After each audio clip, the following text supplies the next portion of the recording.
Quick update before we dive in. I'm still working on two documentary style pieces. As usual, they're taking a lot longer than I expected. But since they're both about two legendary fighters, I want to make sure I take my time and do it justice. Also, I want to take a moment to acknowledge the passing of the great Dwight Muhammad Qawi, one of the defining fighters of the 1980s. Qawi recently passed at the age of 72. That number feels hard to grasp. I didn't realize he had been battling dementia for the past 5 years. It must have came on pretty quick. I came across an interview he did from, it looks like about 11 years ago. He looked good, sounded sharp, still lucid, talking about his old fights. When I was a kid, Qawi wasn't one of my favorites. In fact, he was the villain in my eyes because I was such a huge Matthew Saad Muhammad fan. But with time, you grow into a deeper appreciation. As an adult, I can see how remarkable Qawi truly was, not only as a fighter, but as a man. But, of course, as a fighter, he was relentless, technically sharp, a master of the jab, with a fighting style that seemed carved from an earlier era. He was one of the light heavyweight greats, no question about that. Carrying on with the topic at hand, I thought it'd be interesting to take a look back at Joe Frazier Jr. He never really got much hype, definitely not the kind of press his older brother Marvis received, even though he was, of course, Joe Frazier's son. His real name was Hector Frazier, but he fought under Joe Frazier Jr. as part of the family legacy. That line included Marvis, cousins Rodney and Mark, adopted brother Murray, and even his father's heavyweight protege, Smokin' Bert Cooper. Now, Joe Jr. wasn't into boxing at all until after high school. His father gave him an ultimatum, do something constructive with your time or else. Jr. had been fighting in the streets, and he dabbled in auto repair classes before finally choosing boxing as a career. Standing just 5'5.5", he fought at junior welterweight from the start, training out of his father's famous gym. His style is exactly what you would expect from a Frazier, that trademark bobbing and weaving, always marching forward. He sharpened his skills sparring against a teenage Meldrick Taylor, among other prospects at Joe Frazier's gym. In 1982, Jr. won the Pennsylvania Golden Gloves Novice Championship, then turned pro the following year. He got off to a hot start, winning his first 7 fights by knockout, but then he ran into another undefeated prospect, Mike Mungeon, and got stopped in 3 rounds. Fast forward coming into this fight, Frazier Jr. has been a pro for 4 years, and his career has flatlined with untimely defeats and poor performances. He badly needs a big win to jumpstart his career. In the opposite corner stands Bret Summers, a lightweight contender who once fought out of the legendary Kronk Gym in Detroit. He had a really good amateur pedigree, and maybe he was simply in the wrong division at the wrong time, because the lightweight class in the 1980s was absolutely stacked. Hector Camacho, Edwin Rosario, Ray Mancini, Livingstone Bramble, just to name a few. It was a criminally deep weight class and full of underrated fighters who could spring an upset on any given night. Guys like Chris Calvin, Jeff Bumpus, Walter Sims, John Montez, and Bret Summers himself. The 135-pound division was arguably the deepest of the 1980s.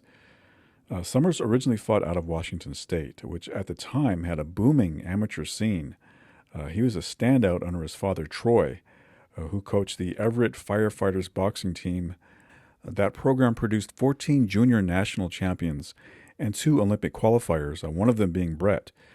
Troy himself was a former collegiate boxer at Washington State University, and he guided both Bret and his younger brother Todd through the amateur ranks. Summers laced up his first gloves at the age of 9, and by 1976 had already won the AAU National Championship as a 106-pounder. He turned pro in 1982 and soon after was training out of the Kronk Gym in Detroit. He remained undefeated for his first 3 years before being stopped by the heavy-handed Chris Calvin. Coming into this fight, Summers is riding a 3-bout win streak, and he's been promised a shot at IBF champion Greg Haugen if he can secure the victory. A matchup that would pit 2 Washington State natives against one another for the lightweight crown. So this fight turns out to be a good clash of styles with more than a few shifts in momentum. So we're set for the super lightweight main event, and that is Troy Summers, Bret's dad, in his corner. So as we talked about at the beginning of the broadcast, both fighters have their dads as their cornermen. I can guarantee you Joe Frazier is in excellent shape. I've been in those gyms in Philadelphia, and they have some wars.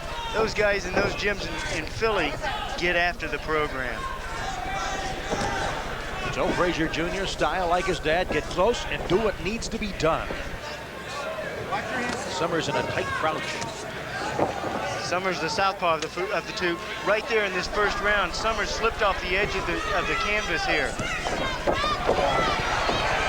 Good right hook by Summers. Summers hurt Frazier with that right hook. Caught him a quick, short right hook. Right to the left side of Frazier's chin. Summers has studied a lot of tapes of Joe Frazier Jr. And from those tapes has worked on his technique and his style tonight. Usually he's aggressive. Tonight he says he'll box a little more.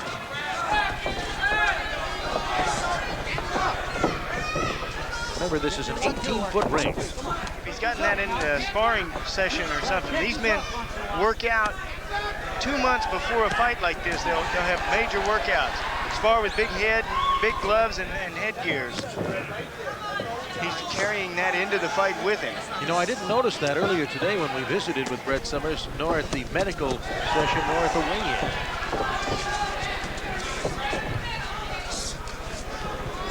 Summers taking control here in this first round. Using his right jab to his most advantage. Still early in this fight, lots of heads being pounded together in there. Get off the rope. Scheduled 10 rounding. No need to be on the Joe rope. Frazier Jr.'s corner, they're saying, come on, start uncorking a little bit. Frazier's got a good left hook just like his dad, but he's also got a right hook. Something we didn't see much from his dad. There's a good straight left by Summers that landed, and now a good left to the body. Another left to the face. Good left to the body. Summers saw that Frazier's hands were protecting up around his head, and he left his body open, so he went downstairs. Seems funny to see Summers not wearing the gold of the Crown gym anymore, but he said he felt lost in the shuffle with that group. Manuel Stewart sending him back his contract.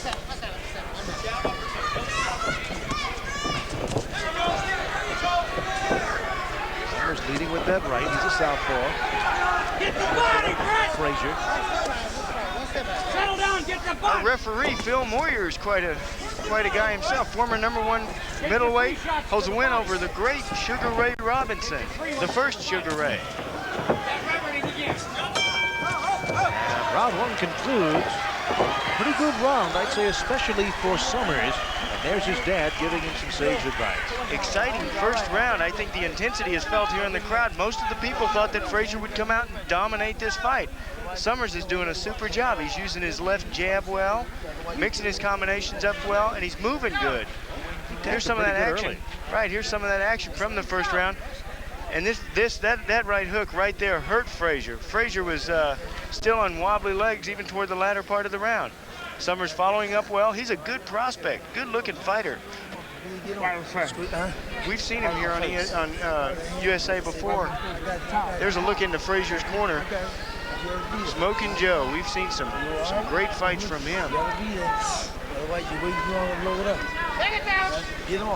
Very important fight to the careers of these fighters, and especially Summers, who's looking toward Greg Haugen this summer. Second round, ready for action. That's Frazier on the right in the green trunks. Bret Summers in the white. Quick hand speed on both these super lightweights. Super lightweight limit is 140 pounds. It's also called, depending on the division, WBC calls it super featherweight, WBA calls it junior welterweight. It is a 140-pound limit. That's what Frazier weighed in today, 140. Summers came in at half pound under that, 139 and a half. And again with that right jab, and he set up the left hand. Took a half step back, and then straight 1-2.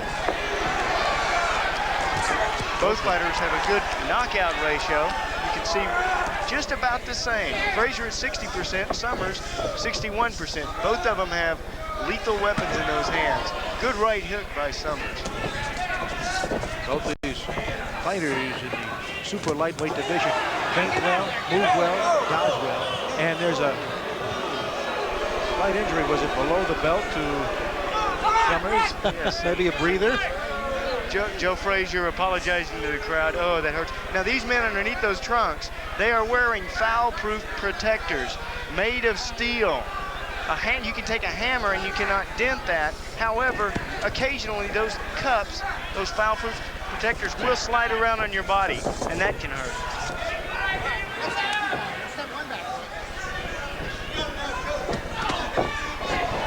Frazier missing with that right hook that he worked so hard to set up. Lots of pushing going on in there. Good left by Frazier. Summers grins at him. Sean, you've spoken before. You can take a pop to the face and grin back at your opponent, but it's those body shots that take their toll over and over. That's right. The body shots add up. Oh, another big left hook thrown by Frazier. The shots to the head you can shake off. You'll recuperate from much faster, but the shots to the body you don't shake off. Break your ribs. It takes forever for ribs to heal. Second round action. Scheduled 10-rounder, a main event and a slip. It's this apron here. The ring apron is not that far away from the bottom rope. And we've seen 2 or 3 fighters tonight slip on that apron outside the ropes. Don't let him steal around, Bret. Don't let him steal around. Chin down. These two have been going at a pretty good tilt in both the first 2 rounds. I wonder if they'll be able to carry it through all 10.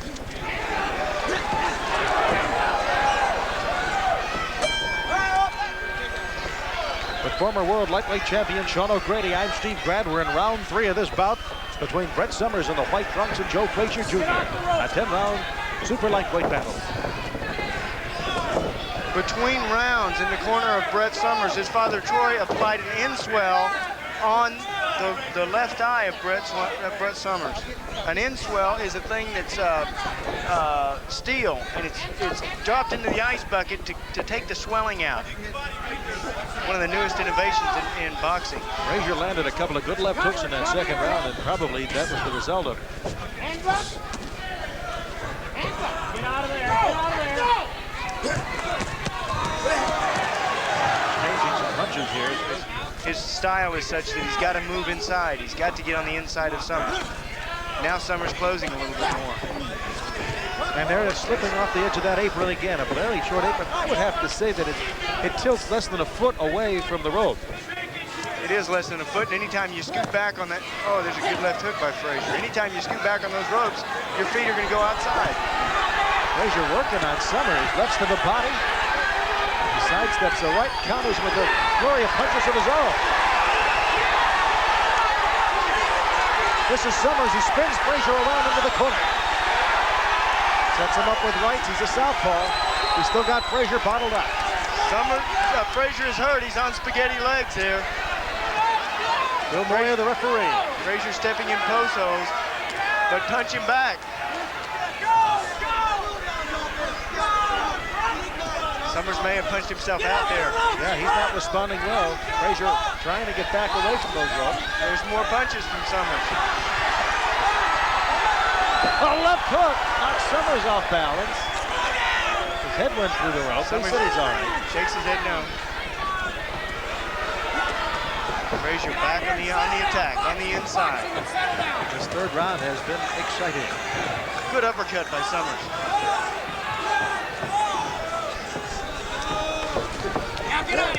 Summers closing more in this round. The first 2 rounds, he didn't close with Frazier. This round, Frazier's putting more pressure on him, and Summers is not moving laterally. He's not moving to the side here in this round. Don't stand and let him come to you.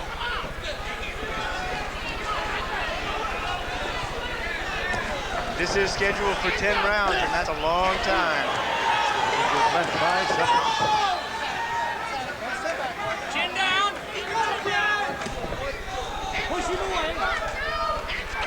Ready to go. A scheduled 10-rounder, super lightweight. That's Joe Frazier Jr. in the green trunks against Bret Summers. Summers really worked him over on the ropes earlier. Joe Frazier Sr. worked Joe Frazier Jr. over in the corner between rounds. Frazier said, "Do you want me to get in there and do it myself?" The senior said this. He said, "I'll go back in the back and get my trunks. Come on, you got to throw some punches." He's trying to put more pressure on him here in this 4th round. Against a rusher like Frazier, Summers has jabbed well and used a lot of straight shots. And he's taking a half step backwards, planting his feet, and then coming in with a good rally of his own. And staying out of those corners. That's what he needs to do. Good look at Joe Frazier working the corner of his son. Such intensity when your son's fighting in there. It's like you're in there yourself. But you can't get anything done. It's so hard to work another fighter's corner whenever you're a fighter. It's easier to do it yourself. There's a good 1-2 by Frazier.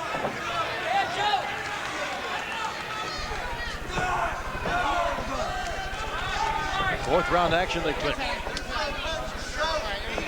Summers has his mouth hanging open. He does have one of those Good uppercut with a left by Summers, and he is a southpaw. Get ready for the hook. uppercut is such an effective weapon against a fighter like Frazier. Frazier leans right into that uppercut. He could use that uppercut and then come back with a right hook. Both these fighters are capable of slipping, and there is a good shot by Frazier. That did put Summers down. I've got to get into his neutral corner. Frazier caught him with that right hook. Set him down. What happens when you get hit? When you get hit and you get hurt like that, Summers is still hurt. He's still on wobbly legs. And he walked into a right, but Frazier missed with a left. There's a right uppercut from Frazier. He misses with the left to the body, tries to go left to the head, misses with a right, and a good counter. Now he's just setting up Summers. Frazier is right on top of him. He's got a golden opportunity here. He can clean up here in this 4th round. Landing a lot of shots on Summers. There's another right hook. He'll hit one right hook, Summers will duck it. Summers has got to tie him up. He's got to do something to change the pace. There, he took a big left hook and down he goes. That was a slip. That was ruled a slip. That was not a knockdown. Right hand by Frazier. Left hook. Summers got to tie him up. He keeps ducking under those big lefts from Frazier. 20 seconds to go in the 4th round. Now Summers trying to launch an attack of his own. He spun Frazier around on the ropes. Now Frazier trying to spin Summers back around the ropes. Good 1-2 combinations by Summers. His legs are shot though. What a great fight. Summers was hurt, he came back. Now Frazier back once again. Boy, we've seen a great flurry here in this 4th round, and give Summers credit for staying up. He was knocked down once and slipped down right after that. Excellent round this 4th round. This is scheduled for 10. Frazier putting on a lot of pressure during that round. Hurt Summers. Summers came back though, he wouldn't give up. Forget the referee now, Dan. He has fought a smart In the fight fight, here. in the fight, the referee ain't doing Much nothing. more than he was earlier in the fight. That's where he's getting into trouble. This is You Summers' gotta keep corner. that damn chin down. You're putting the chin up in the air. You can afford to give him a round or two. You feel all right. Okay, let's go. You feel all right? Here's another look at that knockdown. Frazier, pressure is all he knows. Combinations he was landing. There's a beautiful right hand. It was a right hook. Joe Frazier Sr. told us that his son had that right hook, and that's what he showed us. Okay, let's go now, huh? There's a look at Joe Frazier. Golden opportunity here. He can clean up in this 5th round. No smelling salts was applied to the nose of Bret Summers between rounds. He may still be out on his feet. Tell you what, this could haunt Frazier not putting him away back in that 4th round. Summers showing he has a lot of spring left, ducking those punches. Summers hanging on. That's a good thing for him to do at this point. It's a left hook in on Frazier, who blocks it. Good flurry by Summers. Combination by Summers. Another good combination by Summers. Good straight left. Summers with a straight left again. Covering up is Frazier.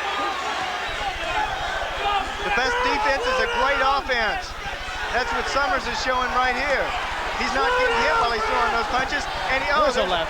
Big left hook, but he is recuperating. The crowd's going wild. A couple of good rights by Frazier hurt Summers. Another right. unable to protect himself from those rights. Goes into the clinch. Crowd very familiar with Bret Summers. He's from Marysville, Washington.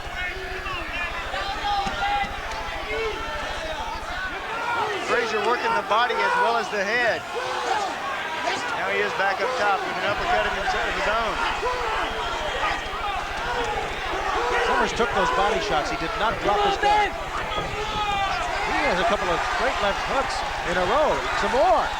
And then blood continues to come off the face of Frazier. Summers is gutsy. There he's hanging on. Referee taking a look at that cut. That cut's over the right eye.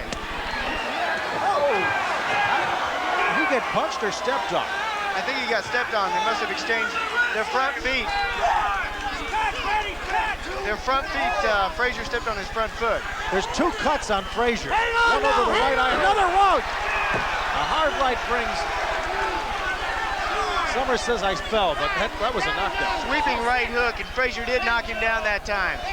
Joe Frazier Sr. told us that his son had that right hook, and we saw it right there again. And a good left hook. Got a lot of exciting action here. A big right by Frazier. And we'll be back after this message from your local cable system. Hold up, wait a minute. We're going to stay here as he knocks down Summers again. Here's the count. Stay with us in Eugene. The bell saved Bret Summers that time. Frazier had him out. That's the best shot I've seen Frazier hit. The most cleanest shot. You can see the blood on Frazier's face. He's got some mountain to climb. He's been hurt. Frazier's been hurt himself. There's Summers. Frazier's hurting Summers right here. Good left hook. Clean shot. Boom, there it is.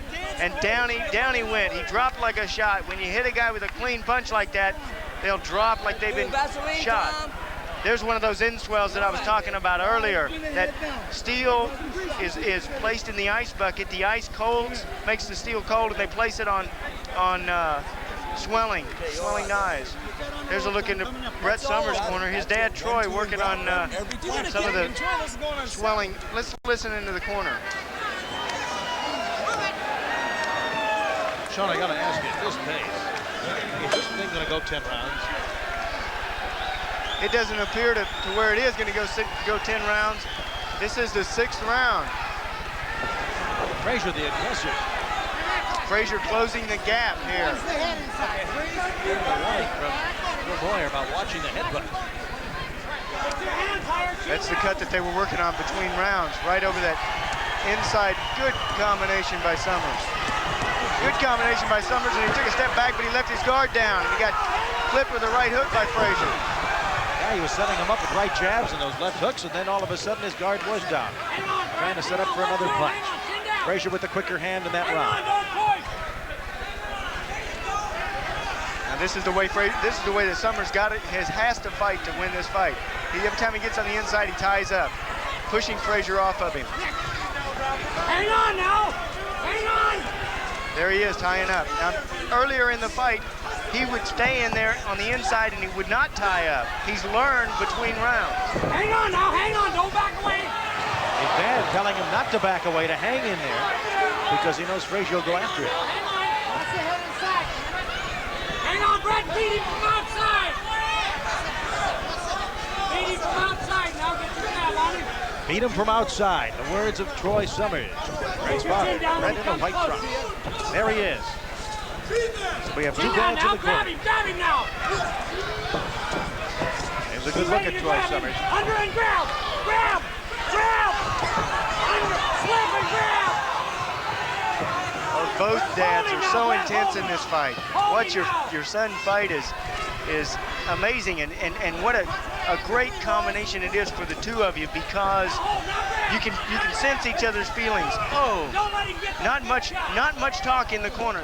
Pat O'Grady felt like he was in there for 15 or 10 or 12 rounds when you were in the ring. I bet he did, and it's amazing how many fights he won for me with his experience.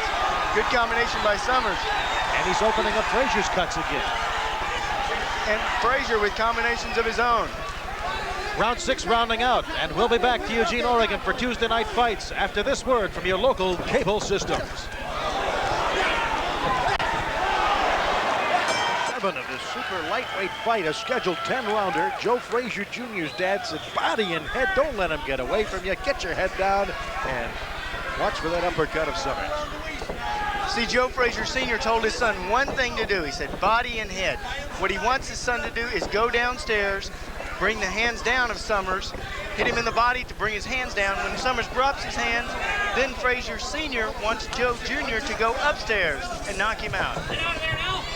Intensity in the 5th and 6th rounds were hard to top, and here in the 7th, it's a little bit slower. Some good lefts by Frazier. Trying to fend him off his 7th. You gotta keep doing that, Bret. Listen now. 1-2 and grab. Come on, you win the round. The corner of Bret Summers, his dad, Troy Summers, telling him to 1-2 and then hold on. Smart move for Summers at this point. Now he's hanging on. He's following instructions perfectly. Following instructions just as his dad has given them to him. That's beautiful to watch. There's so much more to boxing than just getting into the ring and slugging it out with another guy. Both of these men have got strategies. They both have objectives to overcome. Frazier continues to bore in. Straight shots from Summers. Frazier's putting the pressure on, but he's not throwing any punches at this point. Frazier. Summers can get off first, but he seems a little tired to land those combinations. He is tired for good reason. This is the 7th round, and these guys have been throwing some punches. Now Frazier's hands are free. In that encounter, Frazier had his hands free, and he's not punching. He's not punching here. The only thing you have to... Big left! Big left hook. The only thing you have to do to win fights is you have to throw punches. But if you knock the guy out, it ain't gonna make any difference. A couple of short right hooks by Frazier as he's backed against the rope. So near the end of round 7, things are picking up. Stay with us. We'll be right back to Eugene. Round 8 set to start in the super lightweight battle as the scheduled fight is scheduled for 10 rounds. Our main event on Tuesday Night Fights. That's Joe Frazier Jr. in the green trunks, Bret Summers in the white trunks. These two have given as good as they've got. They won't back down. That's right, and they've paid a price for it also. Summers cut a little bit on over his left eye. Has a little bitty gash up there. Frazier has a cut in his right eye, in the eyelid. And Frazier landing some good hook shots right now. Good right again, puts down Summers, who fell through the ropes and on that short apron had trouble getting his balance and getting up. This is the 3rd time he's been knocked down this fight. And Troy Summers says, Troy Summers climbing into the ring has disqualified his fighter. His own son. Yeah, his own son. He disqualified the fighter. Anytime a corner man climbs into the ring, anybody other than the fighter and the referee, they stop the fight during the round. Joe Frazier coming over to grab his son. Summers is obviously disappointed at this. He didn't intend for the referee to stop it. He looked at the referee and he said, sure, I'm fine. He's still walking around on wobbly legs though. Referee Phil Mayer is right on top of the action. He's right there. He is a professional. He's looking into the fighter's eyes, and he knows when to stop that fight. Here's the official ruling. Referee stops the fight 49 seconds into the 8th round. Winner by technical knockout, Joe Frazier Jr. Frazier. Center, this is the victorious Joe Frazier Jr. You know, smoking Joe Frazier, his dad working the corner. All right, congratulations on the technical knockout in the 49 seconds in the 8th round. But were you going to school the entire time you were coming in between rounds from your dad? Was he filling you in on the pointers to win this fight? Oh yes, every second. Every time I come back to the corner, it was something that I wasn't doing.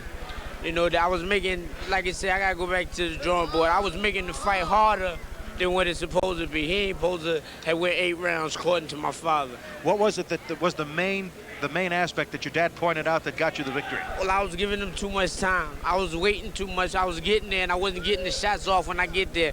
I was like just getting there, asking him to open the door when I should have just opened the door myself, break it down. All right, Joe, let me ask you this. Is it almost as much fun watching your offspring be victorious as it was when you were in the ring winning? It's a lot of fun. First of all, I'd like to apologize to the network and people with my beep beep beep words, but then when you're talking to your sons, it's a little different sometimes. You're talking to these guys out there, you want them to do things, and we worked on things for maybe like 4 or 5 years, and the night when the fights up, they just don't do it. So therefore, I got to get off on them. You know what I mean? So I would like to say apologize to all the fans and the network. You know, on all the beep beep. Don't forget that, because it gets better off when I work with the guys. You know, on the basis that they do what I want to do in the gym, and they get out of here. I think they get scared fright, and they just don't want to do it. And so concerned of trying to take the man out with one shot. All you got to do is just touch him. You beat him long enough, he'll fall. You know what I mean? But if you're there, get there and don't do the job, the man gonna hit you and run. And I think that Bret did a fine job. He got a tough scam booger. There's no doubt about that. He's in good shape, and I would say that if anything come up, we'd like to face him again. You know, sure, why not? It was a good fight, you know, and I like it there. All right, Sean, as you pick up the questioning, we're going to show some fourth-round action, too. I've got a question for Joe Jr. You hurt him early, and then you came on later on in the fight to take him out. Did you know it was just a matter of time? Yeah. Did you know you could land those shots whenever you wanted to? Well, I didn't know I can land the shots whenever I wanted to, because he was buzzing. You know, like you touch him one time and he'll go. He feel that power and he escape. He getting out of there. But, you know, I can look how high he was. With the jab, he was falling back, you know, and I said just a matter of time. I know I was in condition. Right. I know I did my homework. Right. Friday nights, everybody partying when I was home and running 4 o'clock. So I know I did my homework. So I know it was just a matter of time that I catch him. You caught him. Also in that 7th round, between rounds, between the 6th and the 7th, your dad told you go to the body, stay on the body, and then come up to the head. Did you feel at all that was the deciding factor in knocking him out? Well, it was, you know, he's a teacher. He's been there, you understand? You can't drive a car if you can't teach me how to drive a car if you ain't did it. So I was doing everything that I had in my mind, head hunting and stuff like that. So when he said go to the body and then come to the head, I had to do it. I can do it, so I had to do it. All right, Joe, take a look at the screen, because we have the knockout coming up, and you can discuss it as you watch it. Oh, yeah! What was that flurry there? Well, I see. That was a good shot. That was a good shot, but that was a bad shot, and that was another bad shot. It was loading up shots. They should have been shots to not throw me off balance, just to touch him and then come back, and then I would be able to find him easier. All right, Smokin' Joe, what on the next fight, what does he have to do to make it quicker and less difficult for himself? Well, we'll go back to the drawing board, and let's say he's been out here long enough now. I'm gonna take this fight. If he don't learn off these, this particular fight, he ain't gonna learn again, because he gets all of us there clear, and let's say where he's missing the shot, find big shots, and he like to take this guy out with one shot, and you can't do that. You have to put things together, slow these guys down. These guys are in the kind of condition that the same way you are, so therefore you have to really slow them down. All right, and Joe Jr., finally, were you at any time a little concerned about the fight, or did you feel you had it in control all the way? No, I never thought that I had it in control all the way. I wasn't taught that way. You only, you know, when it's over, then it's over. All right, Sean, any final questions? I've got a question for Joe Sr. You had mentioned in between rounds that if little Joe wouldn't go out and make the right punches, you'd go back into the dressing room and get your trunks. Are we going to see Joe Sr. out there once again? No. That's just a statement I make to all the boys. You know, like sometimes I said, you want me to fight this guy? What's wrong with you guys? You're not doing the guy. And I teach the best of everything in the gym every day, and they get out there and they just don't do it. I don't know what it is. Maybe it wasn't in the making between me and the mother. We probably wasn't doing it right, so I make them right. I don't know these guys. I don't know what it really is. They just don't put things together. They sacrifice a clean living. He lives clean for this fight. That's the only way you can live and get out of this. Well, you look great, champ. You're staying in shape, huh? I feel good. Good. Maybe one of these days I'll just probably come down and do an exhibition for you or something. Excellent. Thanks for having us. We'd enjoy that. Okay. Joe Frazier Sr. and Joe Frazier Jr., congratulations on a great fight, and thank you for being with us. Go over and discuss the fight. You are one tough cookie. We've seen you many, many times on USA. You took some pretty good shots there. And Bret, were you, in your mind, ready to continue on with this fight? I thought so, but I just took too much punishment during that time. All right, Troy, what was the one thing that you saw that you decided, hey, this is enough, we better stop it? Well, when the last knockdown occurred, I felt with the remaining 2 rounds, we didn't have enough rounds to win the fight. It looked like there was no need in going on. It was a rough fight. We knew it would be a rough fight. And I just in there to protect the boxer. I think that it's time to get him out of there when you see they can't win. I think too many guys stay in too long. So. John? What about the strategy in the fight? It seemed as though you were controlling the fight up until that 7th round. Was that strategy coming through the corner? Because I noticed that Bret was changing his style somewhat.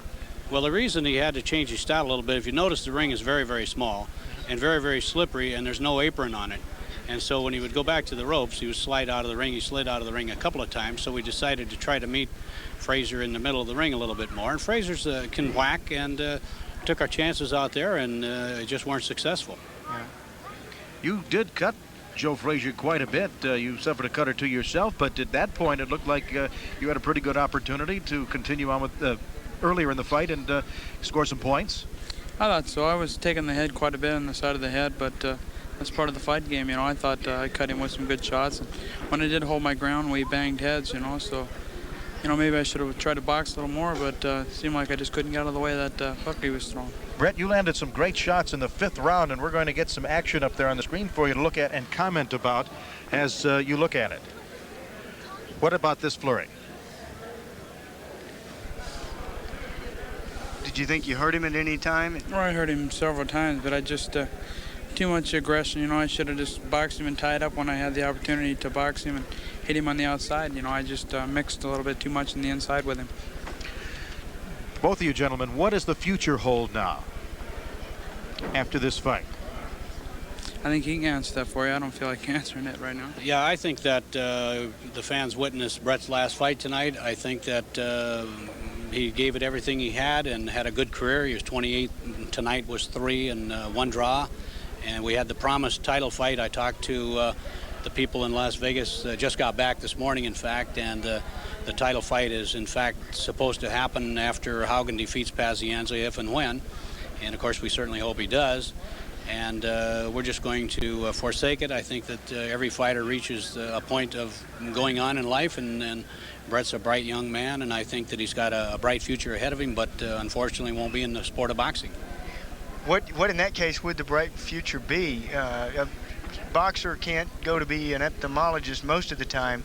What do you see for him doing from this point on? I see your job. I'd like to get into commentating. If I do quit boxing, I hope you're not taking it tonight. Tonight, I've got to do the end of the show. Ladies and gentlemen, I'm here with Sean O'Grady, and hey, he's good, huh? Okay. No, you know, if this is my last fight, I'd like to go into something like that, commentating or something like that. But it's still kind of up in the air. We got to decide when we get home and let this fight, you know, stick in my mind and see what it is. All right. Well, I know that you are not only in a business relationship as his manager and trainer, but also from a parental viewpoint. You must also feel like you've gone 8 rounds against Joe Frazier Jr. I went 12. with Joe Sr. It was a rugged fight, and everyone knew it would be a rugged fight. The fans got their money's worth, but as I say, I think it's time for Bret to hang up the gloves, and I think this is a golden opportunity to tell the world that this is his last fight. And Bret will make a brilliant trainer, or whatever he endeavors. He's a tremendous salesman, and there's opportunities locally. He's been offered other jobs. There's a lot of things after boxing, and we're just going to go ahead. He's going to get married in June, and I think that now is time to just hang up the gloves. He's had over 400 fights and go on with life.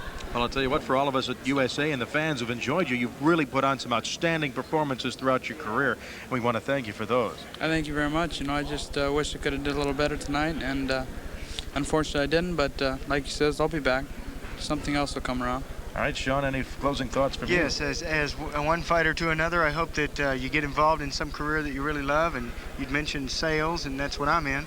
I really love it, and I'm so busy in that I don't have time to make a comeback. You know, you hear all about the fighters coming back today, and with something like that you do 24 hours a day, you don't have time to come back. Yeah, you can give him pointers on the adjustment you make out of the ring. It is a tough adjustment, and it's a struggle to go through psychologically. All right, well, we want to thank Troy Summers and Bret Summers for coming over after that tough technical knockout loss in the 8th round to Joe Frazier Jr. It was an outstanding fight, and as Troy has announced, this is probably the last fight in the career of Bret Summers, who's had an outstanding career and showed he's one tough guy in the ring. And we'll return The Tuesday night fight here in Eugene, Oregon. My assessment of Frazier Jr. was that, much like his older brother Marvis, he was undersized for his weight class. In the fight with Summers, who was himself a relatively small lightweight, stepping up to 140 pounds, Jr. actually looked like the smaller man in the ring. His body frame suggested he could have competed more naturally, a division or even two lower. Had he done so, his aggressive style might have been more effective. He could have imposed himself physically and pushed opponents around in a way he never quite managed at junior welterweight. The win over Summers was the peak of his career, the one moment where it looked like he might turn a corner, but he never capitalized. Instead, his life unraveled in a haze of drug addiction. Less than 2 years after the Summers fight, he was arrested for burglary and served time for drug-related crimes. His addiction worsened. He was later convicted of robbing a 10-year-old boy of a 10-speed bike and $3, all to feed his habit. Frazier Sr. was so disheartened he refused to even attend the court hearing, believing his son had hit rock bottom. What followed Jr. after that is a bit murky. It appears he relocated to New York, where he continued to commit robberies and returned to prison again. He died in 2016 at the age of 53. Whether he was incarcerated at the time or what the cause of death was, I couldn't find those details. As for Bret Summers, that bout with Frazier Jr. was the final fight of his career. He transitioned into training afterward. If you want to see more of Summers, there's an extended clip of him featured in the Chris Calvin documentary, which I'll link below if you haven't already checked it out. Thanks for watching.